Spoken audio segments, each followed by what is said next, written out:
அனைவருக்கும் வணக்கம். இன்னைக்கு நம்ம கார்ப்பரேட் அக்கவுண்டிங் அப்படின்ற சப்ஜெக்ட் கீழ இருக்கக்கூடிய ஒரு எக்ஸர்சைஸ் சம்முக்கான ஆன்சரை வந்து பார்க்கலாம். Chapter 3 redemption of preference shares. Redemption of preference shares அப்படின்னா, அதாவது ரிடம்ப்ஷன் அப்படின்னா கம்பெனி வந்து ஆல்ரெடி ப்ரிஃபரன்ஸ் ஷேர் ஹோல்டருக்கு இஷ்யூ பண்ணியிருக்கக்கூடிய டாக்குமெண்ட் வந்து அந்த expiry date fully paid preference ஷேர்ஸ்க்கு வந்து ஒரு 5 வருஷமோ இல்ல 10 வருஷமோ அந்த டெட்லைன் முடிஞ்சதுக்கு அப்புறமேட்டு கம்பெனியே வந்து அந்த ஷேர் ஹோல்டர் கிட்ட இருந்து எடுத்துப்பாங்க ப்ரிஃபரன்ஸ் ஷேர்ஸ. ஸோ அப்போ எவ்வளோ வந்து ப்ரிஃபரன்ஸ் ஷேர் ஹோல்டர்ஸ் வந்து இன்வெஸ்ட் பண்ணியிருக்கிறாங்களோ, அதுவும் அவங்களுக்கு சேர வேண்டிய டியூஸ், எனி அதர் டியூஸ் லைக் டிவிடெண்ட் இதெல்லாத்தையும் வந்து ப்ரிஃபரன்ஸ் ஷேர் ஹோல்டருக்கு பணமா செட்டில் பண்ணிடுவாங்க. ஸோ அப்போ இந்த சாப்டரோட கான்செப்ட் என்ன அப்படின்னா, ப்ரிஃபரன்ஸ் ஷேர்ஸ் திருப்பி கம்பெனியே எடுத்துக்கும் ஷேர் ஹோல்டர் கிட்ட இருந்து, ப்ரிஃபரன்ஸ் ஷேர் ஹோல்டர் கிட்ட இருந்து. ஸோ அதுக்கான ஈக்குவல் அமௌண்ட்டை வந்து செட்டில் பண்ணிடுவாங்க. So, publication is Markham publication, page number 3.60, exercise number 1. So, இப்போ வந்து redemption of 20,000 preference shares of rupees 100 each was carried out by utilization of reserve. அதாவது கம்பெனி எந்த கம்பெனி நம்ம கிட்ட சொல்லல, ஒரு கம்பெனி வந்து 20,000 நம்பர் ஆஃப் ப்ரிஃபரன்ஸ் ஷேர்ஸ் ஒரு ஷேரோட ரேட் வந்து ருபீஸ்க்கு வந்து ஆல்ரெடி இஷ்யூ பண்ணிட்டாங்க. அதோட டெட்லைன் வந்து முடிஞ்சிடுச்சு. இன்கேஸ் ஒரு 5 இயர்ஸ்னு எடுத்துப்போம். அந்த 5 இயர்ஸோட டெட்லைன் வந்து முடிஞ்சிடுச்சு. அப்போ திருப்பி வந்து கம்பெனி வந்து என்ன பண்ணுறாங்க, இந்த company is going to get back its shares. அவங்களோட ப்ரிஃபரன்ஸ் ஷேர்ஸை ஷேர் ஹோல்டர் கிட்ட இருந்து வாங்கிக்க போகிறாங்க. அப்போ செட்டில் பண்ண வேண்டியது வந்து பாருங்கள், 20,000 ப்ரிஃபரன்ஸ் ஷேரு ஒரு ஷேருக்கான ரேட் வந்து 100 ரூபி. அப்போ மல்டிப்ளை பண்ணோம் அப்படின்னா 20,000 இன்ட்டு 100 போட்டோம் அப்படின்னா நமக்கு 2 லட்ச ரூபா, சாரி 20 லட்ச ரூபா நம்ம செட்டில் பண்ண வேண்டியதாக இருக்கும். அதில் வந்து என்ன பண்ணுறாங்கன்னா, ஒரு பார்ட் ஆஃப் த போர்ஷன் அவங்க கிட்ட இருக்கக்கூடிய கம்பெனியோட ரிசர்வ், அந்த ரிசர்வ்ல இருந்து எடுத்து அவங்க யூஸ் பண்ணிக்கிறாங்க. மேபி ஜெனரல் ரிசர்வாக கூட இருக்கலாம். அந்த ஜெனரல் ரிசர்வ்ல இருந்து ஒரு சம் அமௌண்ட் எடுத்துக்கிறாங்க. என்ன அமௌண்ட்டு சொல்லிட்டு இங்கே கொடுக்கல. அதுக்கு அடுத்தது and by issue of 8,000 number of equity shares at rupees 10 each issued at 125. அதாவது ஈக்விட்டி ஷேர்ஸ் மூலயமா வந்து பணத்தை வந்து வர வைக்கிறாங்க. ஏன்னா அவங்க கிட்ட வச்சிருக்கக்கூடிய ரிசர்வ்ல அமௌண்ட் பத்தல. அதனால இவங்க ஒரு 8,000 நம்பர் ஆஃப் ஈக்விட்டி ஷேர்ஸ் ஒரு ஷேரோட ரேட்டு வந்து 100 ருபீஸ்க்கு வந்து இஷ்யூ பண்ணுறதா சொல்லி டிசைட் பண்ணியிருக்கிறாங்க. ஆனால் இஷ்யூ பண்ணது வந்து ப்ரீமியத்தில் இஷ்யூ பண்ணியிருக்கிறாங்க. 125 ருபீஸ்க்கு வந்து அவங்க இஷ்யூ பண்ணியிருக்கிறாங்க. அப்போ எக்ஸ்ட்ரா வந்து 25 ருபீஸ் அப்படின்றது வந்து ஆட் பண்ணியிருக்கிறாங்க அப்படின்னாலே இந்த இடத்துல கொஸ்டினில் even if it is not mention as premium அப்படின்னு சொல்லிட்டு மென்ஷன் பண்ணலனாலும், ஸோ அப்போ அந்த எக்ஸஸ் அமௌண்ட்டை வந்து நம்ம என்ன பண்ணிக்கணும் அப்படின்னா ப்ரீமியத்தில் இஷ்யூ பண்ணியிருக்கிறாங்க அப்படின்னு சொல்லிட்டு நம்ம கன்சிடர் பண்ணிக்கணும். அதுக்கு அடுத்தது இங்கே question how much should be credited capital redemption reserve. So capital redemption ரிசர்வ்ன்றது ஒரு லெட்ஜர் அக்கௌண்ட்டு. அதாவது அந்த ரிசர்வ்க்கு மாற்றினதுக்கு அப்புறமா தான் அமௌண்ட் வந்து செட்டில் பண்ண வேண்டியதாக இருக்கும். அப்போ எவ்வளோ வந்து நம்ம கேபிட்டல் ரிடம்ஷன் ரிசர்வ் லெட்ஜர் அக்கௌண்ட்டுக்கு நம்ம எவ்வளோ மாற்றலாம் அப்படின்றத நம்ம எப்படி கண்டுபிடிக்கலாம் அப்படின்றத பார்ப்போம். ஸோ இப்போ வந்து நம்ம ஆன்சர் பார்க்கறதுக்கு முன்னாடி வந்து நோட்ஸ் வந்து பார்ப்போம். இது எல்லாமே ஜர்னல் என்ட்ரி ஃபார்மேட்டில் தான் நம்ம கொடுக்கணும். ஃபர்ஸ்ட்டு நோட்ஸ் வந்து பார்ப்போம். ஸோ நோட்ஸில் வந்து என்ன அப்படின்னா, ஆக்சுவல் செட்டில்மெண்ட் டியூ வந்து ப்ரிஃபரன்ஸ் ஷேர் ஹோல்டருக்கு வந்து ஆக்சுவலாக கொடுக்க வேண்டியது வந்து 20,000 ஷேரு, ஒரு ஷேருக்கான ரேட் வந்து 100. அப்போ 20 லட்சம் நம்ம கொடுக்க வேண்டியது இருக்குது. அப்போ இதை எப்படி செட்டில் பண்ணுறாங்க அப்படின்னா, ஒன்று வந்து ரிசர்வ்லேருந்து எடுத்து கொடுத்துட்றாங்க. அவங்க கம்பெனி கிட்ட இருக்கக்கூடிய ஜெனரல் ரிசர்வ்லேருந்து. இன்னொன்று வந்து பார்த்தோம்னா, ரிசர்வில் இருக்கிறது பத்தாதனால ஈக்விட்டி ஷேர்ஸ் இஷ்யூ பண்ணி பப்ளிக்கு கேஷ் கன்சிடரேஷன் மெத்தடில் உடனே காசை வாங்கி அதை கொடுத்து செட்டில் பண்ணுறாங்க. இப்போ ரிசர்வ்ன்றது நம்மக்கிட்ட எவ்வளோ கொடுத்தாங்கன்னு சொல்லிட்டு நம்மக்கிட்ட சொல்லலை. ஆனால் ஈக்விட்டி ஷேர்ஸ் வந்து எவ்வளோ இஷ்யூ பண்ணுறாங்கன்னு சொல்லிட்டு சொல்லியிருக்கிறாங்க. அதோட ஒரிஜினல் ரேட் வந்து பார்த்தீங்கன்னா 8,000 number of equity shares, original rate வந்து வெறும் 100 ரூபி தான். ஸோ அப்போ அந்த ஒரிஜினல் ரேட்டில் இருக்கிறது தான் நம்ம எடுத்துக்கணும். அப்போ இந்த 25 ருபீஸில் நம்ம கலெக்ட் பண்ணியிருக்கக்கூடிய அமௌண்ட் வந்து என்ன ஆகும் அப்படின்னா செக்யூரிட்டிஸ் ப்ரீமியம். செக்யூரிட்டிஸ் ப்ரீமியம் வந்து என்ன பண்ண மாட்டாங்க அப்படின்னா கேபிட்டல் ரிடம்ஷன் ரிசர்வுக்கு இப்போதைக்கு அதை வந்து எடுத்துக்க மாட்டாங்க. அப்படின்னா எக்ஸஸாக நம்மக்கிட்ட அமௌண்ட் வந்து இருக்கிறது. ஸோ அப்போ எக்ஸ்ட்ரா அமௌண்ட் இருக்கிறது அவங்க கம்பெனி எடுத்துப்பாங்க. ஸோ அவங்களுக்கு ரிக்வயர்ட் அமௌண்ட் என்னவோ எதுக்காக இது பண்ணாங்களோ அது ஒரிஜினல் ரேட்டை மட்டும் கழிச்சுப்பாங்க. அப்போது 8 லேக்ஸ் வரும். அந்த 8 லேக்ஸ் வந்து என்ன பண்ணுறோம் அப்படின்னா நம்ம கழிச்சுப்போம். அப்போ ரிமைனிங் இருக்கக்கூடியது வந்து பார்த்தீங்கன்னா 12 லேக்ஸ். அப்போ அந்த 12 லேக்ஸ் கண்டிப்பாக இவங்க என்ன பண்ணியிருப்பாங்கன்னா ரிசர்வ் அமௌண்ட்டாக அவங்க கன்சிடர் பண்ணியிருப்பாங்க. ஏன்னா ரிசர்வில் அப்போ கண்டிப்பாக எவ்வளோ இருந்திருக்கும்னா 12 லட்ச ரூபா அவங்ககிட்ட ரிசர்வில் இருந்திருக்கும். அப்போ அந்த ஜெனரல் ரிசர்வ் அமௌண்ட் எடுத்து செட்டில் பண்ணியிருப்பாங்க. ஆக்சுவலாக இந்த 2 அமௌண்ட்டு தான் கொடுக்குறாங்க. ஸோ ஃபஸ்ட்டு ரிசர்வில் அவங்ககிட்ட 12 லட்ச ரூபா இருக்குது. அதை அவங்க எடுத்து யூஸ் பண்ணிக்கிறாங்க. அப்புறம் பத்தாதனால ஒரு 8 லட்சம் வேல்யூ இருக்கக்கூடிய அமௌண்ட் ஆஃப் ஈக்விட்டி ஷேர்ஸை பப்ளிக் வந்து இஷ்யூ பண்ணி அது மூலிமா பணத்தை எடுத்துக்கிறாங்க.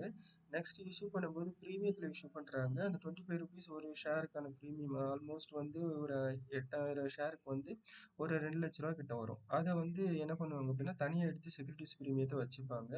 அதை வந்து யூஸ் பண்ணிக்க மாட்டாங்க. ஏன்னா ஈக்குவலா தான் ஷேர்ஸ் வந்து இஷ்யூ பண்ணும்போது ஈக்குவல் அமௌண்ட்டுக்கு மட்டும் தான் ஷேர்ஸ் இஷ்யூ பண்ணணும் அப்படின்றதுலாம் நெசசரி கிடையாது. ஸோ அவங்க பிரீமியத்தில் இஷ்யூ பண்ணும்போது எக்ஸஸ் அமௌண்ட்டு ஃபியூச்சரில் அவங்களோட பிஸ்னஸ் யூஸ் பண்ணிக்கிறதுக்கும் அவங்க யூஸ் பண்ணிக்கலாம். பட் அதை வந்து இங்கே கணக்கில் காமிச்சிக்கூடாது. பிரீமியத்தில் இருக்கக்கூடியதை கணக்கில் காமிக்கக்கூடாது. அதை தனியாக காமிச்சிக்கிற மாதிரி இருக்கும். ஸோ இப்போ இதுதான் இந்த நோட்ஸ் நம்மளுக்கு கிளியராக தெரியணும். அப்போ தான் நம்மளால வந்து என்ன பண்ண முடியும் அப்படின்னா ஜர்னல் என்ட்ரியை நம்ம ப்ரிப்பேர் பண்ண முடியும். இப்போ ஒவ்வொன்றுத்துக்குமான என்ட்ரி வந்து என்னன்னு பார்ப்போம். ஃபர்ஸ்ட் வந்து ஈக்விட்டி ஷேர்ஸை பப்ளிக் இஷ்யூ பண்ணுறதுக்கான என்ட்ரி என்னன்றது பார்ப்போம். ஸோ ஃபர்ஸ்ட் வந்து ஈக்விட்டி ஷேர்ஸை பப்ளிக் இஷ்யூ பண்ணுறாங்க. இது வந்து கேஷ் கன்சிடரேஷன் மெத்தட், அதாவது உடனே கேஷ் வந்துடுது. அப்போ ஃபர்ஸ்ட் வந்து இது ப்ரீமியத்தில் இஷ்யூ பண்ணுறாங்க. ப்ரீமியத்தில் ₹125க்கு அப்போ 8000 நம்பர் ஆஃப் ஈக்விட்டி ஷேர்ஸை வந்து ஒரு ஷேருக்கு ₹125னா 10 lakhs வரும். பட் அதோட ஒரிஜினல் ரேட் வந்து என்னது, பணம் உள்ளே வருது எந்த ஃபார்மில், ஈக்விட்டி ஷேராக வருது வித் ப்ரீமியத்தோட. கிரெடிட் சைடில் வந்து நம்ம ஈக்விட்டி ஷேர்ஸோட ஒரிஜினல் ரேட் வந்து வெறும் ₹100 தான். அப்போ 8000 நம்பர் ஆஃப் ஷேர்ஸ் ஒரு ₹100 மல்டிப்ளை பண்ண முடியல 8 lakh கிரெடிட்ல வரும். ஸோ இதை தான் நம்ம எடுத்து இங்கே அட்ஜஸ்ட் பண்ணி காமிச்சிருப்போம். அடுத்தது வந்து செக்யூரிட்டிஸ் ப்ரீமியம் தனியாக காமிச்சிக்கணும். ஏன்னா எக்ஸ்ட்ரா இருக்குது. எப்பவுமே வந்து ஒரிஜினல் ரேட்டை விட எக்ஸ்ட்ரா அமௌண்ட் கோட் பண்ணியிருக்கிறாங்கன்னா அந்த excess amount is considered as a premium. In case கம்மியாக கோட் பண்ணியிருக்கிறாங்கன்னா எவ்வளோ கம்மியாக இருக்கோ அதை டிஸ்கவுண்ட்டாக ட்ரீட் பண்ணிக்கணும். ஸோ இந்த சம்மில் எக்ஸ்ட்ரா கோட் பண்ணதுனால இது ப்ரீமியமாக நம்ம ட்ரீட் பண்ணிக்கிறோம். அப்போ ₹100 இருக்கக்கூடியதில் ₹125 நம்ம கழிச்சோம் அப்படின்னா ஒரிஜினல் ரேட்டு எக்ஸ்ட்ரா ₹25 வந்து ப்ரீமியம். அப்போ ஒரு ஷேருக்கு ₹25 ப்ரீமியம் அப்படின்னா 8000 ஷேருக்கு 2 lakhs. அப்போ ஜஸ்ட் என்ன பண்றோம் அப்படின்னா being shares issued to public for the purpose of redemption of preference shares. Preference ஷேர்ஸை ரெடீம் பண்ணுறது பர்பஸ்க்காக ஈக்விட்டி ஷேர்ஸை நம்ம பப்ளிக் வித் ப்ரீமியத்தோட இஷ்யூ பண்ணியிருக்கிறோம் அப்படின்னு சொல்லி நம்ம காமிக்கிறோம். அடுத்தது செகண்ட் என்ட்ரி வந்து கேபிட்டல் ரிடம்ஷன் ரிசர்வ் அக்கௌண்ட்டுக்கு ட்ரான்ஸ்ஃபர் பண்ணணும். எந்த அமௌண்ட் ட்ரான்ஸ்ஃபர் பண்ணணும் அப்படின்னா, ஸோ ஈக்விட்டி ஷேர்ஸ் மூலியமா இஷ்யூ பண்ணி வந்திருக்கக்கூடிய பணத்தை தவிர்த்து அதோட ஒரிஜினல் ரேட் 8 lakhs தவிர்த்து ரிமைனிங் வந்து நம்ம எவ்வளோ செட்டில் பண்ண வேண்டியது இருக்கு, ப்ரிஃபரன்ஸ் ஷேர் ஹோல்டருக்கு வந்து 20 லட்சம், அதில் 12 லட்சம் சொல்லிட்டு நம்ம தனியாக நோட்ஸில் காமிச்சிருப்போம். இதை எங்கேருந்து யூஸ் பண்ணிக்கிறதா சொல்லியிருக்கிறாங்க அப்படின்னா யூட்டிலைஸ்டு அவுட் ஆஃப் ரிசர்வ்ல இருந்து எடுத்து யூஸ் பண்ணிக்கிறாங்கன்னு சொல்லியிருக்கிறாங்க. அப்போ ரிசர்வ் அக்கௌண்ட்ல குறையுது அப்படின்னா அதை டெபிட் சைடில் மென்ஷன் பண்ணிக்கணும். அப்போ reserve account டெட்டாரு to capital redemption reserve, அதாவது இந்த அமௌண்ட்டை வந்து அப்படியே டைரெக்டாக ஜென்ரல் ரிசர்வ்ல இருக்கிறது அப்படியே எடுத்து கொடுக்க மாட்டாங்க. அது தனியாக ஃபர்ஸ்ட் வந்து கேபிட்டல் ரிடம்ஷன் ரிசர்வுக்கு மாற்றுவாங்க. எதுக்காக அப்படின்னா கேபிட்டல் ரிடம்ஷன் ரிசர்வ் அப்படின்னா ப்ரிஃபரன்ஸ் ஷேர்ஸை ரெடீம் பண்ணுறதுக்கான ரிசர்வ் அப்படின்னு அர்த்தம். அதுதான் அதுக்கான மீனிங். ஷார்ட் ஃபார்ம் வந்து சிஆர்ஆர். அப்போ being capital redemption reserve created out of reserve, அப்போ ஜென்ரல் ரிசர்வ்ல இருக்கக்கூடிய பணத்தை எடுத்து கேபிட்டல் ரிடம்ஷன் ரிசர்வ்னு சொல்லிட்டு ஒரு அக்கௌண்ட்டை கிரியேட் பண்ணி அதுல இருந்து அவங்க செட்டில் பண்ண போறாங்க. இது வந்து செகண்ட் என்ட்ரி. அப்போ இங்க கிரியேட் பண்ணியாச்சுன்னு சொல்லிட்டு நம்ம ஒரு என்ட்ரி போட்டுட்டோம்.